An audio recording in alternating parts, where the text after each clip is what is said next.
Hi guys, welcome back to my channel. My name is Arn Palancia and you're watching Arn TV na. Do a do it dum do it do learn. Yeah. Guys, good evening.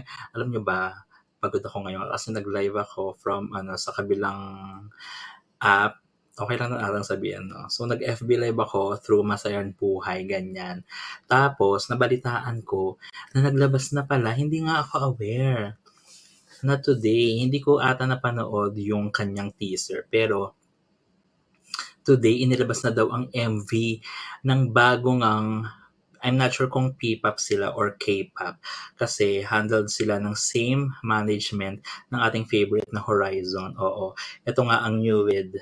Hindi ko rin alam kung tama yung pronunciation ko, kung New Id or New Id, but ang pagkakasulat ay New ID, ganyan.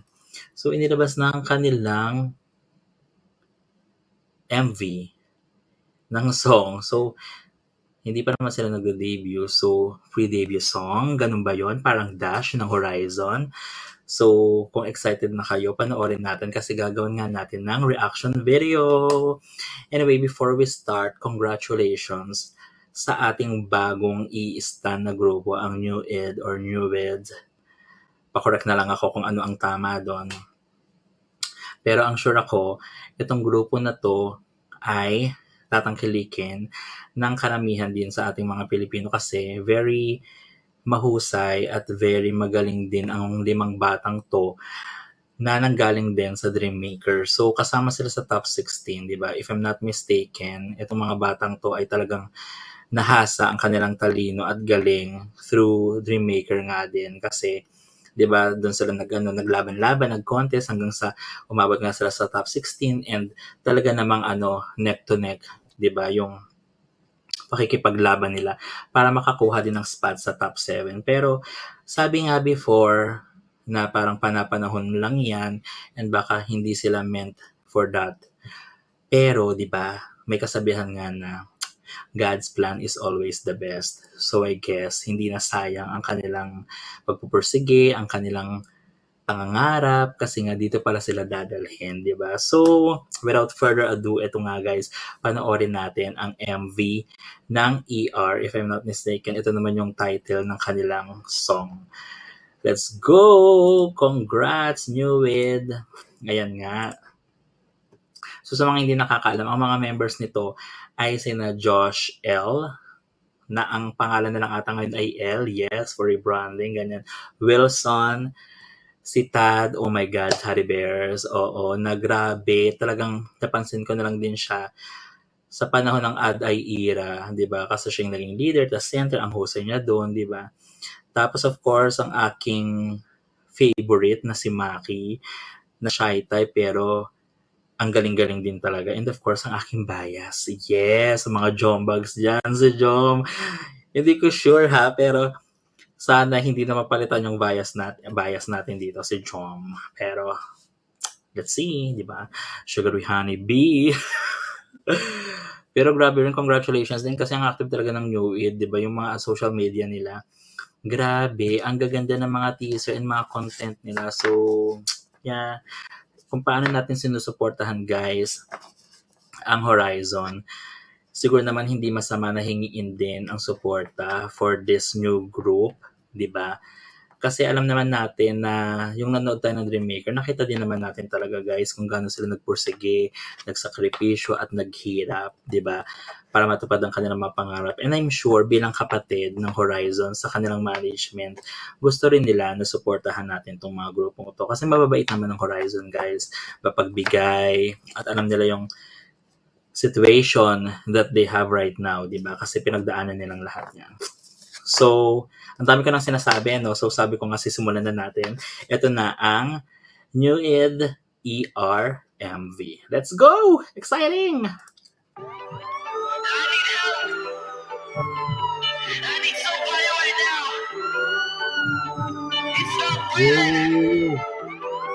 Shucks, nakakakilig!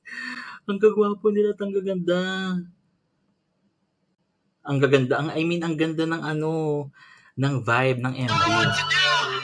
Parang di ba, new gen, ganyan, na parang P-pop. Puso't Isip ng hihim. OMG, it's in Tagalog, guys. Hala, so probably P-pop sila. Hindi ko pa kasi din talaga alam eh. O sige, magpapaka-honest ako Kung magiging K-pop kasi sila, I'm not sure kung magiging unfair for Horizon since parang sayang din naman yung binoto na ginawa ng mga fans for Horizon kung isasabay. Kasi medyo, gusto pa natin, di ba? Kahit pa paano na magkaroon pa ng mas exposure, mas matagal pa ng konting Horizon kasi bago pa lang sila para mapag-focusan ng MLD, di ba? Di ba? Yun lang naman. Pero kung P-pop naman, kung P-pop itself, edi good, di ba? At least, ibang ano naman kumbaga hindi naman sila tapatan ng genre. Genre ba tawag doon? Pero anyway, let's continue. Basta,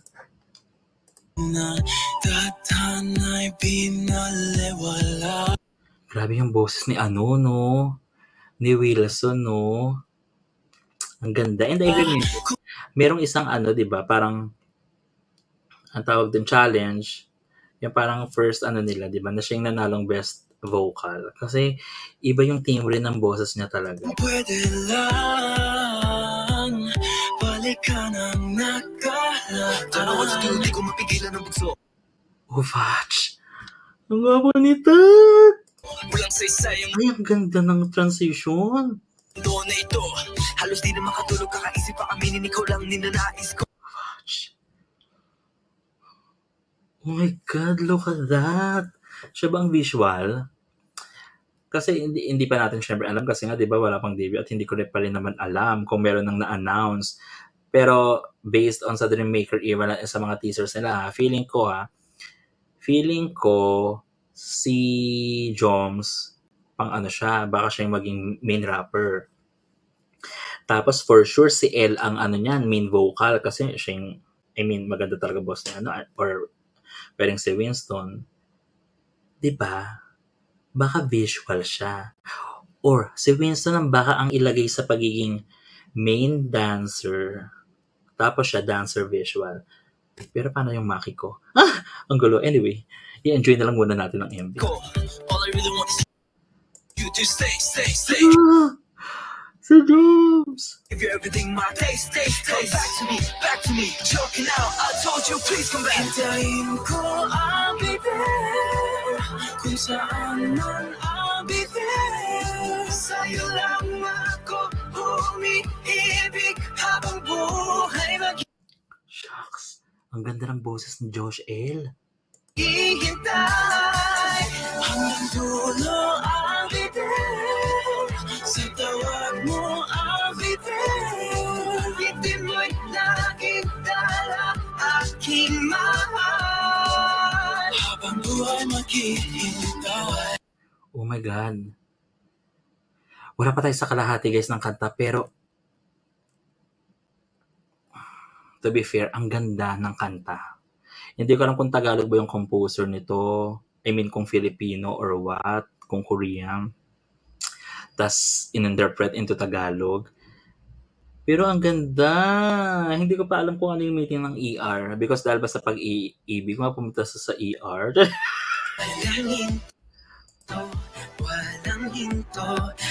Shicks. Grabe din yung gwapo ni Wilson. Grabe yung visual talaga nita. Woo! Oh my God, Maki and Tad, for sure Winston is so proud of the both of them. Di ba alam naman natin yung brotherhood na nabuo sa kanilang tatlo, kaya nga yung na-announce yung pangalan ni Winston nung finals, di ba grabe, very happy tong dalawa si Tad pati si Maki kasi nga silang tatlo super close niya. And now, seeing the two of this people, grabe, ano kayong nararamdaman ngayon ni Winston? Di ko naisip na darating din ng dulo. Ikaw ang tanging ligaya sa mundo. Ikaw ang laging laman ng puso ko. Shucks. Oh my God, Maki! Maki, ang gwapo! Ang ganda ng lips, B. Kahit lumipas na ang araw at buwan, ba sa'kin? Wow, W.O. Grabe naman, Joms naman. Grabe, no? Kung merong Jeremy, kung yung swag sa Horizon si Jeremy, dito, no doubt.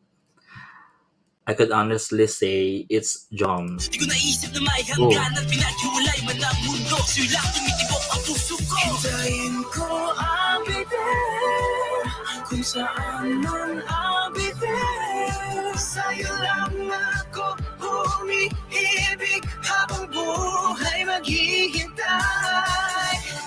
Grabe yung vibrato ni Josh L. Ang dulo ang biter, sa tawag mo ang biter.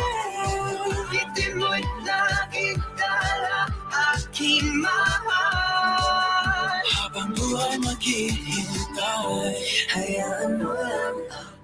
Grabe yung mukha ni ni Tad. Kahit gano'ng katagal, ako'y maghihintay. Parang nakita lang doon yung part niya na naghihintay nga talaga sa Josh L. Puso'y nagdurusa, gagawin lahat para lang makita. Ang ganda rin ng boses ni ni Maki. Alam mo, ang maganda sa boses ni Maki, hindi ganun ka paano ba? Stable naman, pero ang tawag dito, hindi mo ini-expect na parang may itataas. Alam mo yon, kahit during Dreammaker, di ba? May isang parang portion doon na yung bigla siyang bumirit. Nakalimutan ko lang eh.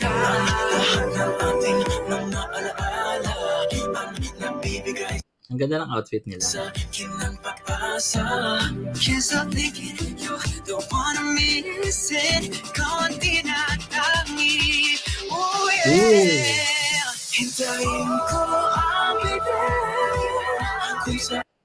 Ang angas ng steps.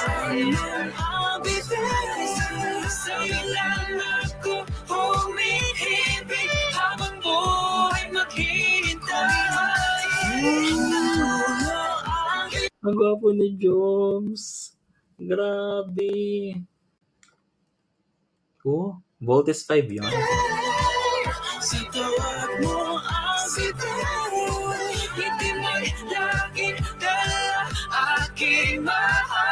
Oh my God.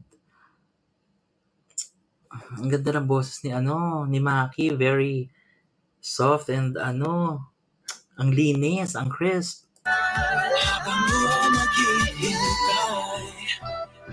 Ooh. Wow. Ang buhay maghihintay. Nice. That was new in ER. Ayan na nga ang MV. Kung tingnan nga natin, baka naman merong credits. Ay, hindi eh. So anyway, ayun na nga guys. Ang MV ng ER. Diba? Hindi ko pa rin na-gets kung ano yung meaning ng ER, diba? So, panonoodin ko na lang siya ulit kasi gusto ko yun. Inuulitin ko siya para namnamin, diba? Basta parang it's a love song kasi nga habang buhay silang maghihintay. I don't know.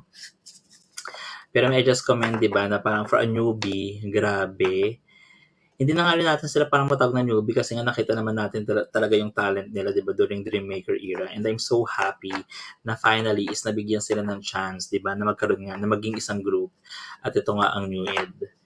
And ayan nga, silang 5 ay mga niro-root ko rin yan before. Even Wilson, diba, kasi nakakasama yan sa top 7 eh. Diba? So medyo nasad din ako na parang hindi siya nakasama sa top 7 before kasi very deserving naman talaga.